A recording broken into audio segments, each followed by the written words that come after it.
आप देख रहे हैं पब्लिक समाचार। फायर इंस्ट्रूमेंट को लेकर Aditya Flexi Private limited company उद्यमियों के लिए बनी मिसाल।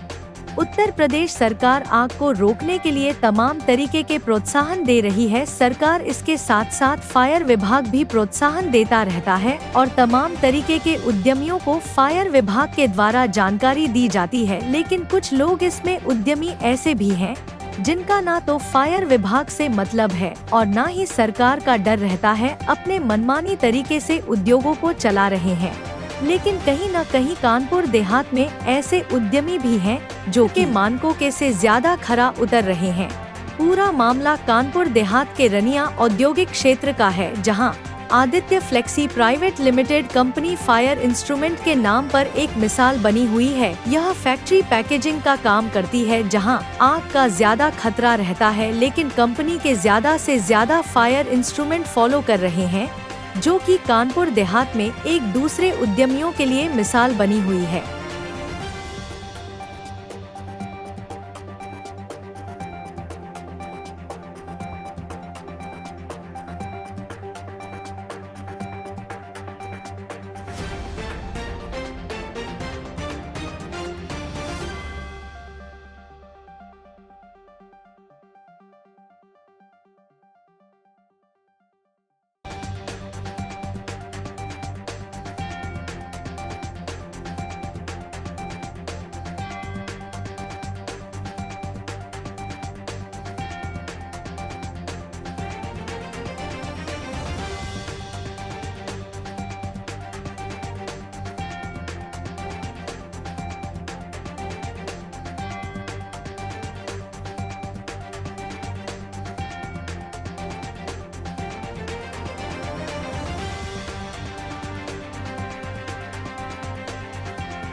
सर क्या नाम है आपका और कौन सी फैक्ट्री है, क्या डेलिगेशन है सर आपका? मैं Pawan Tiwari, Aditya Flexi Private Limited, Fatehpur Roshnai Rania का जनरल मैनेजर हूँ। सर फायर को लेकर के क्या क्या आपके यहाँ इंतजाम किए जा रहे हैं, जिससे इस समय से जो गर्मी का माहौल चल रहा है, आप देख रहे हैं कई जगह आगे में लग रही हैं, गाँव में, खेतों में, फैक्ट्रियों में, इंडस्ट्रियों में भी आग लग जा रही हैं। लेकिन हम फायर को लेकर बात करेंगे। सर क्या क्या आपके यहाँ सुविधाएँ हैं और कितना जो मानक है उसके मानक के हिसाब से कितना आप काम फायर को लेकर कर रहे हैं? देखिए, फायर के लिए सबसे पहली चीज़ तो हम सभी इंडस्ट्री वालों को सजग रहना चाहिए, क्योंकि हम केवल सरकार के भरोसे रह करके ही फायर को कंट्रोल नहीं कर सकते हैं। इसके लिए आज की तारीख में बहुत ही अत्याधुनिक उपकरण भी आ गए हैं बाज़ार में। जैसे फायर हाइडेंट तो सभी के यहाँ लोग लगवा लेते हैं, कॉमन होता है। सीज फायर लोग रख लेते हैं, लेकिन उसकी मात्रा कितनी होनी चाहिए जानकारी लोगों को नहीं होती है। केवल खाना पूर्ति नहीं होनी चाहिए। फायर के लिए 2 मिनट बहुत होता है और फायर ब्रिगेड को आने में कम से कम 15 मिनट लगते हैं। तब तक आग जो है विकराल का रूप लेख सकती है। इसलिए हम लोगों ने उसका समुचित व्यवस्था कर रखी है। हमारे यहाँ 4 लाख लीटर का वाटर टैंक लगा हुआ है, ओवरहेड टैंक्स लगे हुए हैं, सीज फायर्स लगे हुए हैं। फोम के, क्योंकि हम लोग प्रिंटिंग पैकेजिंग मटेरियल बनाते हैं, इसलिए फोम के सिलेंडर्स हमारे यहाँ लगे हुए हैं। CO2 फ्लडिंग जो आधुनिक संयंत्र है, जिसमें कि अगर फायर कंट्रोल नहीं होती है तो CO2 की फ्लडिंग कर दी जाती है और कर्मचारियों को बाहर निकाल करके, ताकि फायर पे इमीडिएट कंट्रोल पाया जा सके। साथ ही साथ हम लोगों के यहाँ आधुनिक फायर बाल आए हुए हैं, छोटे छोटे होते हैं बाल, जैसे फुटबॉल होता है उस टाइप के होते हैं, और उसको आप अचानक फेंक दीजिए तो फट करके सारा फायर को कंट्रोल कर लेते हैं। तो स्प्रिंकलर्स भी लगे हुए हैं। तो इस तरह से जब तक हम लोग खुद ही उसको कंट्रोल के लिए व्यवस्था नहीं करेंगे, इसके साथ साथ में हमारे यहाँ हर 3 महीने में मॉक ड्रिल कराई जाती है फायर के लिए। हाइड्रेंट डेली हमारे यहाँ यूज़ किया जाता है, चालू किया जाता है उसका, ताकि कहीं से लीकेज तो नहीं है, कोई प्रॉब्लम्स नहीं है। वो रोज़ाना हमारे यहाँ एक बार मॉक ड्रिल होती है, लेकिन एक जो प्रॉपर तरीके से सीज़फायर के द्वारा हर 3 महीने में हमारे मॉक ड्रिल कराई जाती है, ताकि हमारे कंपनी के बच्चे ट्रेंड हो सकें और कभी इस तरह की घटना ना हो। इसके लिए हम लोग पहले से ही त्वरित कार्रवाई करने के लिए तत्पर हैं।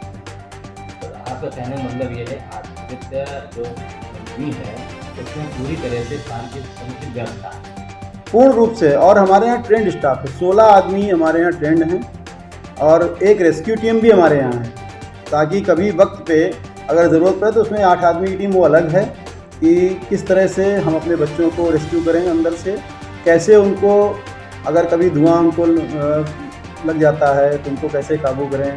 सारी व्यवस्थाएं हमारे यहाँ, क्योंकि अगर हम ही नहीं ट्रेंड होंगे तो मैं समझता हूँ कि हमारी मदद कोई करने वाला नहीं है। और सर क्या संदेश देना चाहेंगे? संदेश हम ये देना चाहेंगे कि कानपुर देहात में हमारी जो फायर ब्रिगेड है वो टोल प्लाजा के उस तरफ बना हुआ ऑफिस माती में बना हुआ है, जबकि कानपुर देहात की मैक्सिमम फैक्ट्रियाँ टोल प्लाजा के इधर हैं, और टोल प्लाजा से आने में कई बार जाम की व्यवस्था हो जाती है, तो फायर समुचित नहीं पहुंच पाती हैं गाड़ियाँ। इसलिए मैं सुझाव देना चाहता हूं, हालांकि इस पर चर्चा भी पहले भी हो चुकी है, उद्योग बंधु में हो चुकी है और रनिया में शायद जगह भी सुना ली जा चुकी है, जब तक इधर एक बड़ा फायर स्टेशन नहीं बनेगा, क्योंकि आपके बगल में HPCL है और एक और कंपनी आ रही है, तो इस तरह से ज़्यादा स्कोप इधर है। तो मैं समझता हूँ कि अगर फायर स्टेशन कानपुर के देहात में और रनिया के आसपास या रायपुर के आसपास बड़ा सा बन जाएगा, उद्योगपतियों को काफ़ी आराम होगा और फायर को कंट्रोल करने के लिए समुचित व्यवस्था हो सकेगी।